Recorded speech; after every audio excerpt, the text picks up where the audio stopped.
Assalamualaikum warahmatullahi wabarakatuh. Selamat pagi, selamat siang, selamat sore, selamat malam teman-teman semuanya.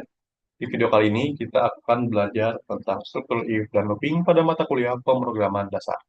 Nama saya Bapak Takda dan saya akan membantu teman-teman semua dalam perkuliahan hari ini.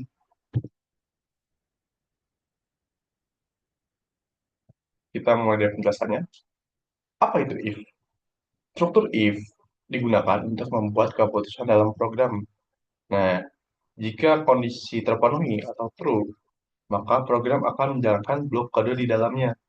Dan jika tidak, program akan melewati atau menjalankan blok kode alternatif atau else. Nah, langsung saja kita ke implementasi dan juga contoh kodenya. Di sini ada, semisal kita mempunyai suhu 30 derajat gitu. Di sini adalah alat atau program untuk mengetes apakah airnya itu panas atau airnya dingin gitu. Program sederhana. Kita menggunakan Python karena relevan dengan pelajaran atau mata kuliah saat ini gitu ya. Di sini kita memiliki suhu 30 derajat gitu ya. Di sini ada if dan juga else. If ini sama dengan jika ya.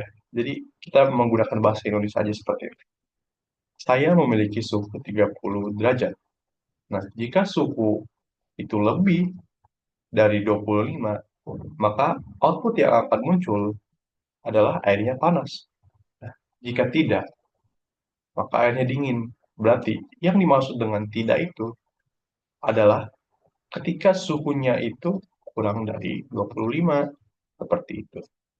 Di sini karena suhu saya 30, maka akan di-print panas. Beda halnya dengan saya memasukkan suhu saya misal 24 seperti itu. Maka output yang akan dihasilkan adalah dingin. Nah, di sini ada penjelasannya, jika suhu lebih dari 25, maka program akan mencetak airnya panas. Dan jika tidak, maka program akan mencetak airnya dingin. Seperti itu. Simple sekali. Nah, juga di sini ada apa itu looping? Nah, looping itu adalah perulangan kode yang dilakukan beberapa kali. Digunakan saat kita ingin mengulang proses tanpa menulis kode berulang-ulang. Di contohnya itu, ada dua jenis utama. Ya, ini ada for loop dan juga while loop. For loop ini mengulang berdasarkan jumlah yang ditentukan. Nah, untuk while loop sendiri mengulang selama kondisinya true. Jadi, selama kondisinya true akan diulang-ulang-ulang terus sampai di mana kondisinya false baru dia berhenti. Seperti itu. Nah, di sini ada contoh kode for loop. Di sini ada program sederhana yang ini print hitung mundur gitu ya. Jadi for angka ya, for angka in range gitu ya. Jadi pada range 5, 0, min 1 gitu ya, print angka gitu. Maka program akan mencetak angka 5, 4, 3, 2, 1 secara berurutan ke bawah. Ini karena kurang ke atas ya, jadi cuma 4, 3, 2, 1 gitu. Ini itu sedikit. Nah, untuk contoh kode while loop, itu tuh angka sama dengan 1 gitu ya. While angka kurang dari sama dengan 5, maka print angkanya plus 1 gitu. Program juga akan mencetak angka dari 1 hingga 5 satu persatu. Jadi kalau tadi kan for loop kan thread semuanya gitu ya. Kalau untuk for the while loop itu jadi kayak satu persatu. Ketika di print nggak satu, dua, gitu, tiga, empat, lima gitu baru di printnya satu while loop seperti itu.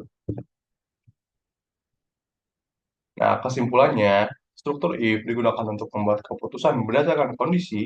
Nah, looping juga mempermudah mengulang kode beberapa kali. Untuk for loop sendiri cocok untuk jumlah iterasi yang tetap gitu ya. Nah, untuk while loop sendiri digunakan saat iterasi bergantung pada kondisi. Jadi, semisal kita pengen kayak tadi satu satu satu satu gitu, itu bisa. Nah, kalau untuk for loop jumlah iterasi yang tetap, semisal kita pengen uh, mengulang sebanyak 3 kali gitu, program mengulang sebanyak 3 kali, oke, terus tiga langsung. Kalau misalnya while loop iterasinya bergantung pada kondisi seperti yang tadi. Nah, terima kasih teman-teman sudah menyimak sampai akhir. Itu kurang lebihnya penjelasan atau pemaparan mengenai struktur if gitu ya, if dan looping. Semoga teman-teman semua dapat paham dengan penjelasan singkat dan juga penjelasan sederhana yang saya sampaikan. Lebih kurangnya mohon maaf. Wassalamualaikum warahmatullahi wabarakatuh.